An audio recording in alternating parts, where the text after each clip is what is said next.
챕터 1장 수업을 시작하도록 하겠습니다. 챕터 1장의 제목은 고체의 결정 구조입니다.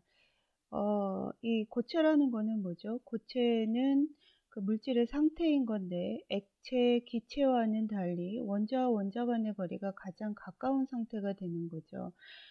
이 원자와 원자가 이 고체를 이룰 때 배열을 이루게 될 건데 그 배열을 다루는 것이 바로 이제 챕터 1장입니다. 그래서 이제 결정 구조라는 단어로 이제 그 배열을 이야기를 하는 거죠. 그래서 1장에서 우리가 어떤 내용을 배우는지를 먼저 간단하게 살펴보면 먼저 처음에 그 세미컨덕터 머티리얼에 대해서 이야기를 합니다. 그 고체를 분류를 할 때 뭐 여러 가지 분류 기준이 있겠지만 전기 전도도를 기준으로 봤을 때, 컨덕턴스를 기준으로 봤을 때, 컨덕턴스가 매우 우수한 그 컨덕터, 도체가 있을 수 있고요. 그 다음에 그 컨덕턴스가 매우 좋지 않은, 매우 낮은 인슐레이터, 부도체가 있을 수 있죠. 그리고 이제 그 사이의 성질을 가질 수 있는 그 도체와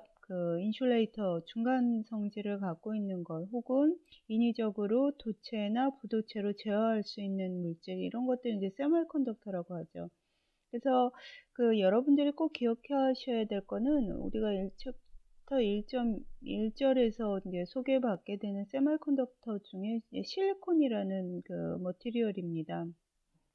가장 흔하게 이제 가장 많이 사용이 되는 머티리얼이 되는 거죠. 그러니까 결국은 챕터 1장에서는 사실은 솔리드의 크리스탈 스트럭처 라고는 했지만 그 가장 중요한 학습 목표는 그 솔리드 중에 세마이컨덕터 중에 실리콘의 크리스탈 스트럭처, 그러니까 실리콘의 결정 구조를 아는 것이 그 가장 중요한 학습 목표 중에 하나라고 볼 수가 있습니다. 그래서 이제 1.2절에서는 고체의 타입이라고 그래서 우리가 이제 분류를 하게 되는 거죠. 그래서 아까 얘기했던 대로 컨덕턴스를 기준으로 봤을 때는 세 가지 종류, 컨덕터, 세미컨덕터, 인슐레이터 이렇게 나눌 수가 있고요. 그 다음에 결정 구조에 의해서도 크게 세 가지 종류로 분류를 할 수가 있습니다. 원자와 원자 간의 배열이 하나의 규칙을 갖고 일정하게 고체를 형성할 경우를 이제 단결정이라고 하고요. 아예 결정의 배열에 그 규칙이 없는 경우를 아모포스, 비정질이라고 하게 됩니다. 그리고 규칙이 이제 여러 개가 함께 공존하는 솔리드가 있는데 이런 걸 이제 폴리크리스탈이라고 합니다. 그래서 그런 것들을 이제 1.2절에서 쭉 소개를 받게 되고요. 그 다음에 그 크리스탈 스트럭처를 이야기를 할 때는 어떤 용어들이 있겠죠. 그래서 그러니까 배열, 원자 배열을 얘기할 때 어떤 기준이 되는 그런 이제 용어들을 배우게 될 건데 그 중에서도 가장 중요한 것이 스페이스 레티스입니다. 스페이스 레티스라는 거는 뭐 일종의 그 바둑판, 그러니까 좌표축이라고 볼 수가 있어요. 그러니까 바둑판처럼 그 꼭지점에 그 바둑알 놓듯이 그 스페이스 레티스 상의 원자들을 놓아서 배열을 가시화할 수 있는 방법이 되는 거죠. 그래서 그 스페이스 레티스를 통해서 우리가 크리스탈 스트럭처를 어떻게 표현을 하는지를 1.3절에서 배우게 되고요. 그다음 1.4절 다이아몬드 스트럭처가 바로 그 실리콘의 결정 구조가 됩니다.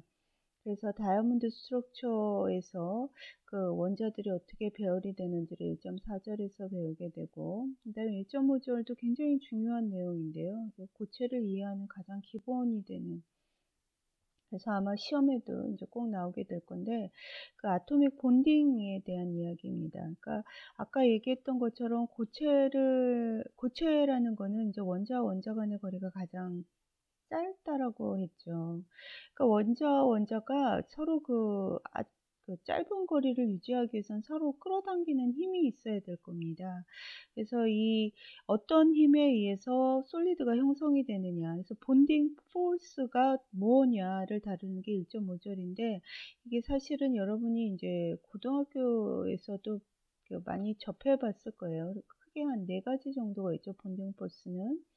그래서 포지티브 차지와 네거티브 차지, 쿨롱 포스에 의해서 고체가 될 수도 있고, 이제 이게 이온 결합이 되는 거죠. 그 다음에 전자를 서로 공유를 해서, 그러니까 전자가 그 2개 이상의 양성자 사이를 마구 오가면서 이제 묶어주는 거죠. 이게 공유 결합이 되는 거고, 그 다음에 그 자유전자가 양이온들을 묶어주는 뭐 금속 결합이 있을 수도 있고요. 그 다음에 그 원자와 원자가 서로 이제 쌍극자를 형성을 하면서 쌍극자와 쌍극자 간에 그 쿨롱 포스에 의해서 고체가 될 경우 이제 이게 반데르발스 본딩이 되는 거죠. 그래서 그런 것들을 1.5절에서 배우게 되고요. 기억해야 될 거는 이제 실리콘 같은 경우에 공유 결합을 하고 있다. 자, 아까 뭐라고 그랬죠? 일정에서 제일 중요한 머티리얼이 뭐다? 실리콘이다. 그리고 이 실리콘을 가지고 우리가 전자소자를 만들었을 때 가장 성능이 우수하게 나오는 게 단결정 실리콘 소자인 거거든요. 그래서 그 단결정 실리콘은 다이아몬드 스트럭처를 갖고 있다. 그 얘기를 이제 1.4절에서 했었었고.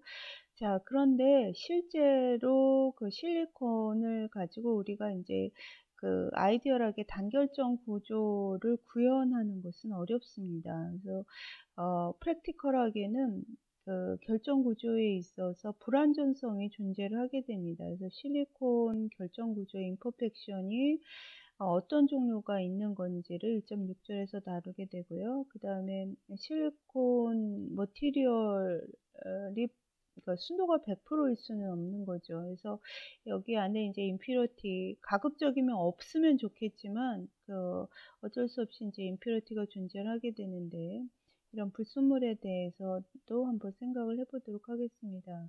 그리고 이제 1.7절이 6이 아니라 7이죠. 1.7절이 되는 건데 여기선 단결정 실리콘 그 고체를 만드는 그 공정적인 방법에 대해서 살펴보도록 하겠습니다. 자, 다시 한번 학습 목표를 정리를 해보도록 할게요. 그래서 첫 번째, 그 고체를 나누는 3가지 종류, 그러니까 고체에 대한 3가지 종류. 뭐 이게 이제 그 컨덕티버티에 따라서도 나눌 수가 있고 결정 구조에 따라서도 다를 수가 있고 챕터 1의 제목은 크리스탈 스트럭처 오브 솔리드인 거니까 크리스탈 스트럭처를 기준으로 봤을 때는 단결정, 다결정, 비정질로 나눌 수가 있다. 그리고 우리가 전자소재에서 사용하는 실리콘은 주로 단결정 실리콘이다. 이 단결정 실리콘이 다이아몬드 레티스라고 했는데 그 다이아몬드 구조를 이해하기 위해서는 통상적으로 결정학이라는 학문 분야에서 결정을 어떻게 그 도식화하는지를 배워야 되는 거죠. 그래서 이제 유니셀이라는 것이 뭐냐 이제 이런 뭐 그 레티스 스페이스에서 유니셀이 어떻게 표현이 되는지를 이제 배우게 될 거고요. 그 다음에 마찬가지로 이제 결정학 구조에서 이제 유니셀이 굉장히 여러 가지가 있는데, 우리 그 물리전자에서는 그 중에서도 가장 단순한 3가지의 그 결정 구조를 배우게 됩니다. 그래서 뒤에서 나오겠지만, 뭐, 심플 큐빅이라던가, 그 다음에 페이스 센터드 큐빅이라든가 바디 센터드 큐빅 요 3가지 결정 구조를 배우고 이게 이제 볼륨 덴서티라든가 서피스 덴서티 계산을 한번 해보게 됩니다. 그러니까 요런 것들이 바로 고체의 밀도라든가 뭐 가공을 할 때 뭐 낮은 온도에서 잘 될 거냐 높은 온도에서 잘 될 거냐 연성이 있느냐 없느냐 그 다음에 힘을 줬을 때 변형이 얼마나 될 거냐 이런 것과도 다 관계가 됩니다. 그 다음에 이제 다이아몬드 스트럭처 실리콘 결정 구조가 되는 거죠. 그 다음에 그 단결정 실리콘을 만드는 이제 그 공정적인 방법 이제 이런 것들을 그 학습하게 될 거고 이것이 2장의 학습 목표가 될 거다. 그래서 이 결정학을 공부하는 이유가 이 빨간 글씨로 쓴 건데요. 단결정 특정 실리콘 물질의 전기적인 특성입니다. 일렉트로닉스에서 중요한 전기적인 특성. 전기적인 특성은 그 케미컬 컴포지션, 어떤 원자들에 의해서 구성이 되어 있느냐 뿐만이 아니라 원자들이 어떻게 배열이 되어 있느냐, 단결점 구조냐, 다결점 구조냐, 비정질 구조냐, 이렇게 크리스탈 스트럭처에 의해서도 전기적인 특성이 크게 영향을 받기 때문에 우리가 챕터 1장에서 결정 구조를 배우는 것이다 라는 얘기를 하고 있습니다. 다음은 세미컨덕터 머티리얼에 관해서 살펴보도록 하겠습니다. 먼저 테이블 1.1을 보면요. 이제 빨간 박스로 표시한 부분이 가장 많이 사용이 되고 있는 반도체 물질인데요.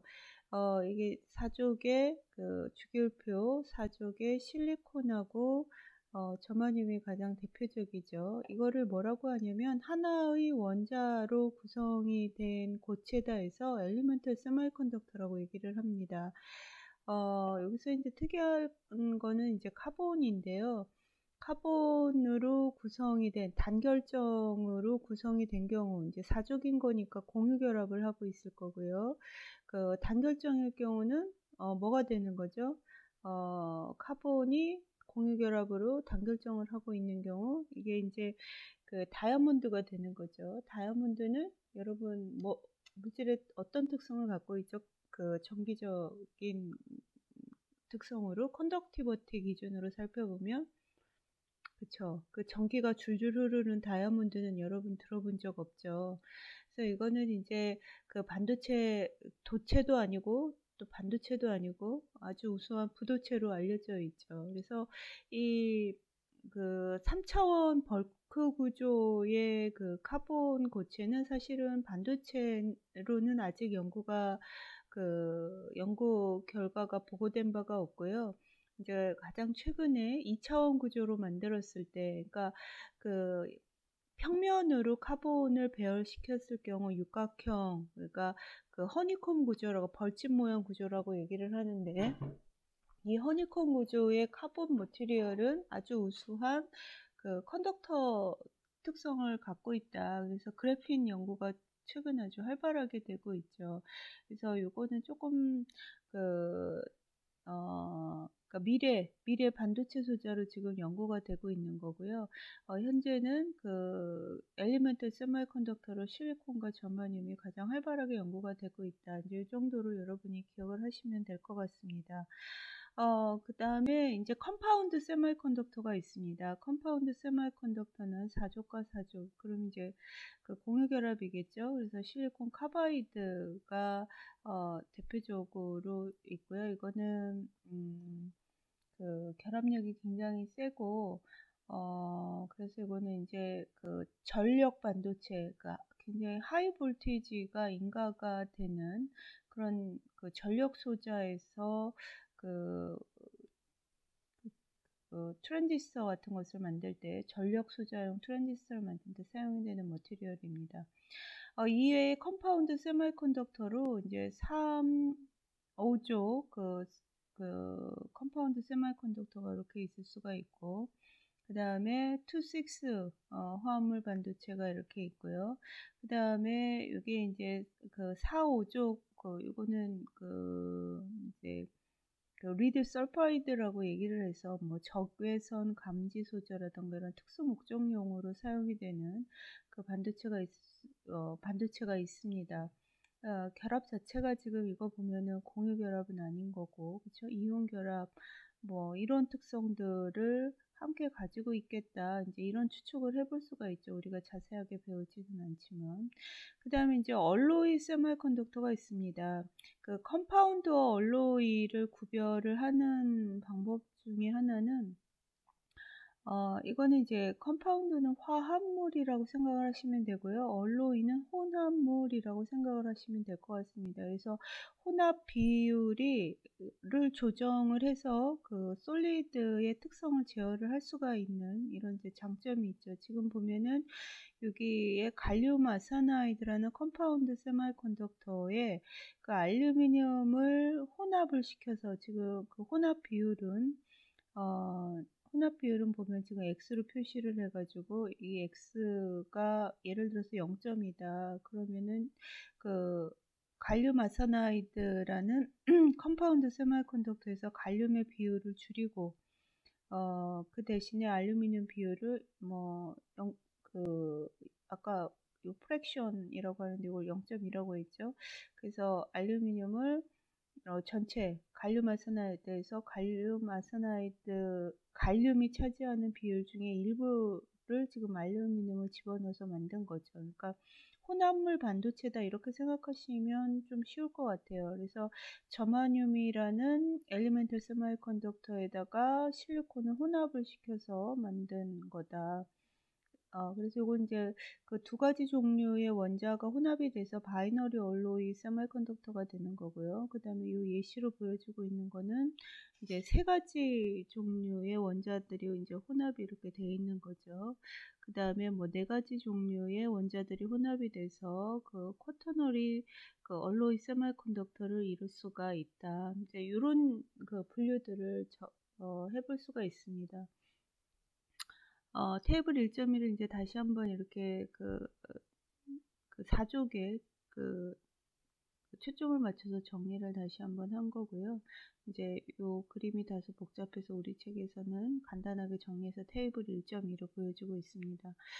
그래서 요걸 다시 한번 읽어보고 다음 내용으로 넘어가도록 할게요. 그룹 4쪽에 실리콘과 저마늄이 대표적인 엘리멘털 세미컨덕터가 되는 거고, 특히 실리콘이 가장 중요하다. 컴파운드 세미컨덕터는 뭐 3호적 세미컨덕터가 있을 수 있고 2,6 그 컴파운드 세미컨덕터가 있을 수 있다. 그 다음에 이제 뭐 두 가지 종류로 되어 있는 거냐, 뭐 세 가지 종류로 되어 있는 거냐에 대해서 바이너리, 터너리 이제 이런 이야기를 사용을 한다. 아직 처음인 거니까요. 아, 이런 용어도 있구나. 이렇게 가볍게 생각을 하시면 될 것 같습니다. 부담 없이. 근데 부담이 없어도 이 실리콘은 꼭 기억을 하세요. 가장 흔한 그 세미컨덕터 머티리얼이 뭐다? 가장 많이 사용이 되는 가장 임포턴트한 세미컨덕터가 뭐다? 실리콘이다. 그리고 결정구조 측면에서도 뭐를 가장 선호한다? 일렉트로닉스에서는 단결정을 가장 선호한다. 자, 여러 가지 반도체 물질 종류를 쭉 배웠죠. 그래서 이게 이제 정기적으로, 어, 특성이 매우 다르게 나타납니다. 그래서 이렇게 다르게 나타나는 특성들을 아직 처음이라서 용어가 생소하기는 한데, 이게 이제 밴드 갭이라는 용어인데요.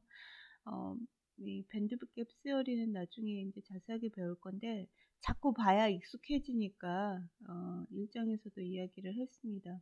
아직 잘 뭔지는 모르지만 아무튼 고체의 특성을 이야기를 할 때 에너지 밴드 갭, 에너지 밴드의 갭이 실리콘 같은 경우는 1.1 정도, 저마늄은 0.66 정도 다 외우셔야 돼요, 나중에는. 그 다음에 이제 갈륨 아세나이드는 한 1.3, 인디움 갈륨 아세나이드 이제 혼합물 반도체였었죠. 0.75 정도 되고, 그 다음에 인디움 아세나이드 컴파운드가 될 거고, 이건 한 0.35 정도 된다. 그래서 이제 요거 꼭 외우셔야 되는 거고, 저마님도 꼭 외우시고요. 그 다음에 이제 이거는 모빌리티인 건데, 고체 내에서 프리 일렉트론하고 프리 홀들이 단위 일렉트릭 필드가 인가가 됐을 때 얼마만한 속도를 가질 수가 있느냐를 나타내는 어떤 지표입니다. 숫자가 크면 클수록 그 속도가 빨라져요. 그래서 지금 보면은 요 첨자 N은 일렉트론을 가리키는 거고 첨자 P는 홀을 가리킵니다. 그래서 실리콘 같은 경우는 1350 정도가 되고 홀은 480 정도 된다. 아직 뭔지는 모르지만 동일한 일렉필드가 인가가 됐을 때 실리콘에서는 누가 훨씬 더 빠르게 움직이겠다, 전자가 훨씬 더 빠르게 움직이겠다. 그리고 이 속도가 저마늄에서는 일렉트론보다 훨씬 빠르겠다. 그쵸? 홀도 훨씬 빠르겠다. 그 다음에 요거는 이제 유효 질량이라고 얘기를 하는데요. 전자의 질량이 있으면 그러니까 프리 스페이스에서의 전자의 질량이 있으면 고체 내부에서의 질량이라고 생각을 하시면 될 것 같아요. 이 질량이 그 실리콘에서는 한 0.165 정도 되고 저마늄은 0.12 정도 된다. 그래서 요 숫자, 요거는 반드시 외우셔야 되는 숫자입니다. 예를 들어서 이거 이제 모빌리티라고 얘기를 하는데 모빌리티 나중에 자세하게 정의할 거예요. 모빌리티 측면에서는 실리콘과 저마늄 중에서 어느 게 더 우수하다? 저마늄이 더 우수하다. 근데 아까 중요한 게 뭐라고 그랬죠? 실리콘. 이걸 더 많이 쓰죠. 이 이유를 나중에 여러분이 설명을 하실 수 있어야 됩니다. 아무튼 요거는 이제 익숙해지라고 그 뭐 큰 자세한 설명 없이 일단은 테이블을 보여줬습니다. 자, 이제 결정 구조가 나오죠. 그쵸? 2장의 제목인 결정 구조. 크게 몇 가지가 있다? 세 가지가 있다. 첫 번째, 아모포스입니다. 원자들의 규칙이 없죠. 자, 이거는 이제 일정한 규칙대로 배열이 되어 있는 거고, 이거를 싱글 크리스탈이라고 얘기를 한다. 그 다음에 요 구역에서 또 일정하고 요 구역에서는 일정하지 않네요. 그 다음에 요 구역에서는 일정하고 요 구역에서는 일정하고.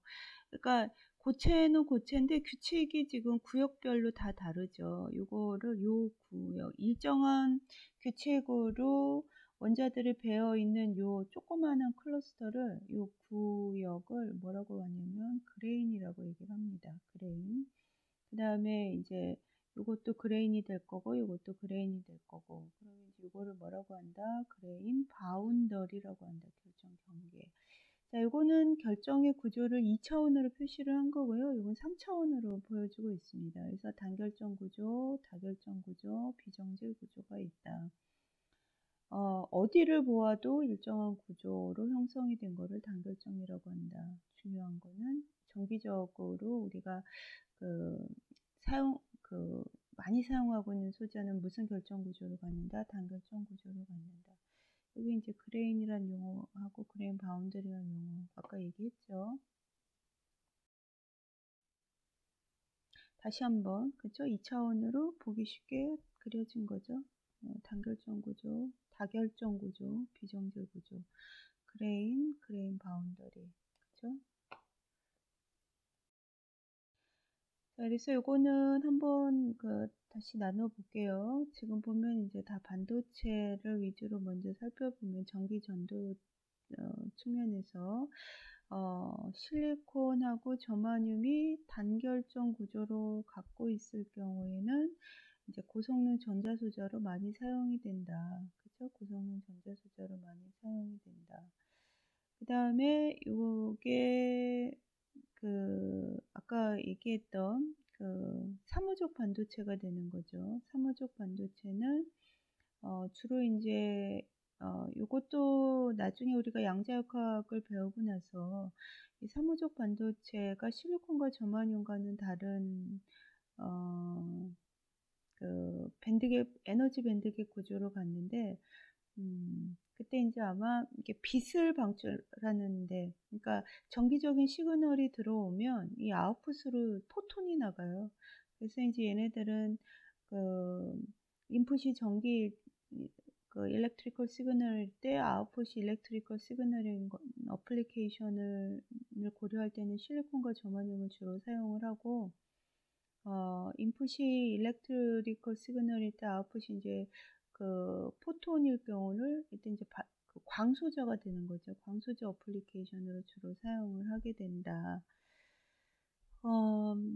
그렇게 하고 요 얘기는 조금 나중에 하면 좋을 것 같고요. 이제 실리콘이 폴리크리스탈 실리콘도 전자소자로 사용을 하게 됩니다. 그래서 태양전지 좀 가격을 좀 낮출 수가 있거든요. 그래서 태양전지 보면은 온통 지붕이 다 태양전지로 덮여야만 뭐 커피 하나라도 끓일 수 있죠. 그렇죠? 그럴 경우는 값비싼 다결정 실리콘으로 만들기는 굉장히 부담이 되거든요. 그래서 좀 가격을 낮출 수 있는 방법으로 결정이 다결정인 것들이 이제 이런 솔라셀로 어플리케이션이 응용이 되고 있고요. 그 다음에 디스플레이용 트랜지스터 같은 경우는 이 디스플레이 같은 경우는 그 빛을 투과해야 되기 때문에 기판 자체가 투명해야 되거든요.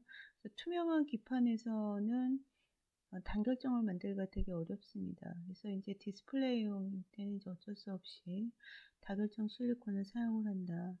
이제 그 다음에 모스펫의 게이트로도 그 폴리실리콘을 사용을 한다. 아직은 다 잘 모르겠을 거예요. 나중에 우리가 물리전자랑 반도체 소재를 다 배워야지 이 테이블이 쉽게 느껴질 건데, 자꾸 익숙해지라고 이것도, 시간을 들여서 설명을 합니다. 자, 그 다음에 이제 그 비정지 실리콘도 그 전자소자로 사용이 돼요. 마찬가지로 가격을 낮추기 위해서 솔라셀용으로 사용을 한다던가, 디스플레이용 트랜지스터를 사용을 한다던가, 이렇고요.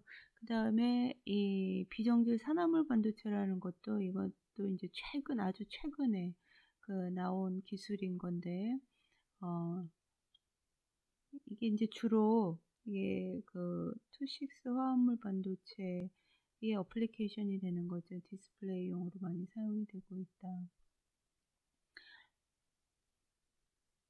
그 다음에 그 비정지 실리콘 중에서 우리가 이제 세미컨덕터는 아닌 거고, 그쵸? 부도체인 건데, 뭐, 실리콘하고 산소를 만나게 한다던가, 실리콘하고 질소를 결합시킨다던가, 알루미늄하고 산소를 결합을 시켜서 반도체 소자에서 필요한 비정질 머티리얼을 만들기도 합니다. 그래서 이거는 직접회로 인터그레이티드 서큐트, 그러니까 트랜지스터의 절연막으로 사용이 된다. 이거 인트로덕션을 하기 위해서 인트로덕션 내용으로 우리가 원리는 아직은 잘 모르겠고, 이런 물질들이 사용이 되고 있구나 하는 정도만 익숙해지시면 될 것 같습니다.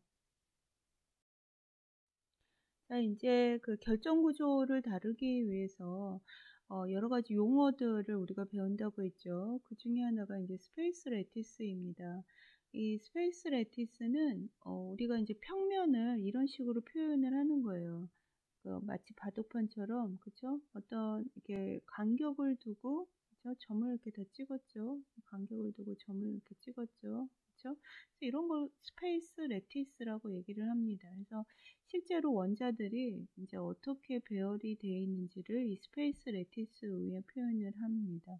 그래서 스페이스 레티스는 사실은 어떤 절대적인 기준이 있는 건 아니에요. 나는 스페이스 레티스를 이렇게 표현을 하겠다. 아니다. 나는 스페이스 레티스를 이렇게 정사각형 형태로 표현을 하겠다. 이거는 이제 필요에 따라서 할 수 있고요.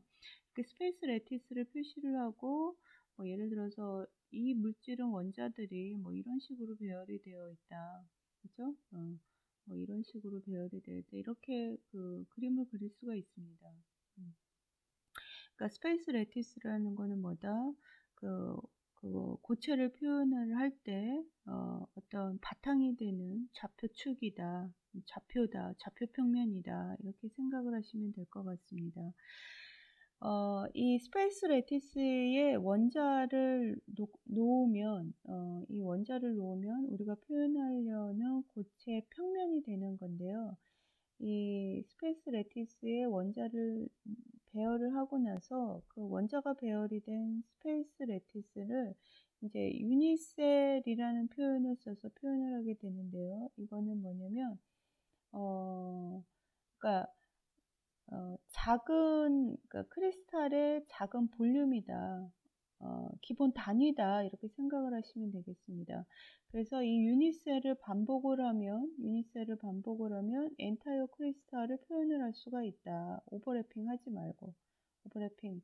그러니까 겹치지 않고 이 유니셀을 잘 배열을 하면 퍼즐 맞추듯이 이렇게 쫙 배열을 겹침 없이, 그러니까 겹쳐지는 거 없이, 반복해서 배열을 하게 되면 전체 크리스탈을 형성을 할 수 있는 단위 구조다 이렇게 생각을 하시면 될 것 같습니다. 이건 절대로 이제 유니크하지 않습니다. 예를 들어서 이런 레티스 스페이스의 원자들을 표기한 거를 이제 이런 그림이라고 한다면 이제 여기서 유니셀을 그려봐라. 그러면 아까 뭐라고 그랬어요? 스몰 볼륨이라고 그랬죠. 여기서는 이제 평면이긴 한데, 자, 전체를 표현할 수 있는 작은 조각들을 만드시면 됩니다. 그래서 어떤 사람은 이제 이렇게 만들 수 있을 거예요. 나는 이렇게 유니셀을 만들면 얘를 무한반복하게 되면 전체를 구현할 수 있다, 없다. 구현할 수 있죠. 그렇죠? 또 어떤 사람은 이렇게 표현할 수 있을 거예요. 나는 이게 유니셀이다. 이거 전체 반복해도 뭐가 돼요? 요거를 무한 반복해도 전체가 표현이 되는 거죠. 그래서 요 그림이 A라는 것도 유니셀이 되는 거고, B라는 것도 유니셀이 되는 거고, C라는 것도 유니셀이 되는 거고, D라는 것도 유니셀이 되는 거, 유니크하지 않다라는 거죠. 그렇죠? 예. 이 유니셀하고 비교되는 개념이 이제 프리미티브 셀입니다. 그러니까 프리미티브 셀은 유니셀 중에서 가장 작은 거라고 생각을 하시면 될 것 같습니다. 그렇죠? ABCD 중에서 뭐가 프리미티브 셀인가요? ABCD 중에서 뭐가 프리미티브 셀인가요? B는 아닌 것 같죠? 그렇죠? B는 C 두 개 겹쳐놓으면 B가 되는 거죠. 그쵸? D 두 개 겹쳐서 돌리면 B가 될 것 같고. 그쵸? 자, 그래서 그 프리미티브 셀은 유니셀의 특성하고 똑같이 이제 유니크하진 않고요. 유니크하진 않고, 우리가 쉽게 유니셀하고 구별하는, 이제 기술이 있는데, 이제 프리미티브 셀은요, 그러니까 쉽게 이게 유니셀인가, 이게 프리미티브 셀인가 쉽게 구별하는 방법은, 여기 이제 적어 놨는데, 단위셀 내의 유효 원자 수가 한 개인 경우를 최소 단위셀이라고 부를 수 있다라는 거죠. 자, 그럼 이제 유효 원자 수를 한번 따져보도록 하겠습니다. 유효 원자 수라는 거는 쉽게 말해서 그 셀 내에 있는 원자의 개수라고 생각을 하시면 됩니다. 그럼 한번 이제 생각을 해보도록 할게요. 이게 지금 이 정사각형 스페이스 레티스에서 한번 생각을 해볼게요. 그러면 여기서 이렇게 레티스 포인트마다 원자들이 있다라고 가정을 한번 해봅시다. 그리고 나서 내가 유니셀을 이렇게 잡았다. 이렇게 잡았다. 그렇죠? 자, 요렇게 잡았을 경우에 그 유효 원자 수는, 요거는 내가 유니셀을 이렇게 잡았으면 이 원자는 4개의 유니셀에 의해서 공유가 되죠. 그러니까 얘의 유효 원자 수를 이럴 땐 4분의 1이라고 합니다. 얘도 마찬가지 4분의 1, 4분의 1, 4분의 1. 그러면 이렇게 유니셀을 잡으면 유효 원자 수는 몇 개가 된다? 하나가 된다. 그러면 이 유니셀은 뭐라고 부를 수 있다? 프리미티브 셀이라고 부를 수 있다. 자, 어떤 사람은 유니셀을 이렇게 잡을 수가 있죠. 스몰 유닛으로. 그렇죠? 얘를 무한반복해도 전체가 나오죠. 그래서 얘도 유니셀이라고 볼 수 있어요. 그런데 그 유효 원자 수는 몇 개가 되는 거죠? 여기 4분의 1짜리가 하나, 둘, 셋, 4개가 있고요. 그러니까 이게 이제 하나가 될 거고, 요거는 2분의 1짜리가 하나, 둘, 셋, 4개가 있으니까, 2분의 1짜리 4개 있으니까 2개가 되는 거죠. 그 다음에 온통 하나. 그러니까 이때는 유효 원자 수가 4개가 되죠. 그렇죠? 그래서 이렇게 유니셀을 잡았을 경우에는 프리미티브 셀이다 아니다. 프리미티브 셀이라고 할 수 없겠다. 이런 기준을 갖고 여러분이 분류를 하시면 크게 어렵지 않게 유니셀과 프리미티브 셀을 분류할 수 있을 거라고. 연습이에요. 그래서 여러분들이 이거 한번 연습해 보세요. 우리가 이제 유효 A, B, 그러니까 이런 결정 구조를 가질 때 유니셀을 A, B, C, D, E, F로 잡았을 경우 유효 원자 수들이 몇 개가 되는 거냐. 그죠? 이거 한번 연습을 한번 해보세요. 그래서 이제 이런 경우가 하나인 경우가 최소 셀이 된다. 그렇죠? 프리미티브 셀이 유니크하지 않다라고 했었었죠. 그러면은 우리가 이제 프리미티브 셀을 어떻게 찾아야 될 거냐, 마음대로 찾으면 될 거냐. 보통 이제 결정학에서 가장 많이 사용하는 그 프리미티브 셀은 위그너자이트 셀이라고 해서 WSC라고 얘기를 합니다. 그래서 이 방법을 사용을 하면 우리가 이제 아주 유니크하지는 않지만 손쉽게 그 하나의 프리미티브 셀을 결정을 할 수가 있습니다. 그리고 이렇게 결정된 그 프리미티브 셀, 그러니까 프리미티브 셀이 만약에 위그너자이트 셀이다 그러면 이거는 이제 유니크한 그 프리미티브 셀이 되는 거죠. 그렇죠? WSC는 그러니까 이 방법으로 그 프리미티브 셀을 찾으면 이렇게 찾은 프리미티브 셀은 뭐 A라는 사람이 이 WSC를 찾은 거와 B라는 사람이 WSC를 찾으면 그 두 개는 어떻다? 같다라는 의미입니다. 프리미티브 셀은 유니크하지 않지만 그 위그너자이트 셀 그 방법을 찾는 방법을 적용해서 우리가 찾게 되면 그 하나의 유니크한 그 프리미티브 셀을 결정할 수가 있다라는 거죠. 자, 하는 방법은 어떻게 되냐면요. 이 레티스 스페이스의 원자들이 지금 배열이 되어 있는 거죠. 그래서 여기서 임의의 원자를 하나를 중심을 잡습니다. 그렇죠? 그 다음에 이 원자랑 가장 근접한 그 원자들을 찾아서 이거 이렇게 이어주면 됩니다. 이렇게 이어주시고요. 그쵸? 그러면 우리가 그 4개의 선을 지금 만들었죠. 4개의 선을 만들고 그 다음에 그 두 번째로 가까운 지금 여기 지금 3번 경우죠. 그 선택한 중심 원자와 두 번째로 가까운 원자들을 연결한다. 그러면 이제 두 번째로 가까운 게 하나, 이 경우는 4개가 되는 거고 이렇게 연결을 해 주시고요. 이렇게 연결을 했고 그래서 이들 각각의 선에 수직 이등분선을 그리고 그렇죠? 얘 수직 이등분선, 얘 수직 이등분선, 얘 수직 이등분선, 얘 수직 이등분선 그렸죠? 예. 그 다음에 이 수직 이등분선으로 둘러싸인 영역을 이 수직 이등분선으로 둘러싸인 영역을 이렇게 그려준다. 그러면 이게 바로 뭐가 된다? 위그너자이트 셀이라고 한다. 어렵지 않죠? 그래서 누가 위그너자이트 셀, 이거는 이 결정에 위그너자이트 셀이야. 누가 이렇게 얘기를 하면 아, 이런 방법으로 결정이 된 프리미티브 셀이구나. 이렇게 쉽게 이해를 하시면 될 것 같습니다.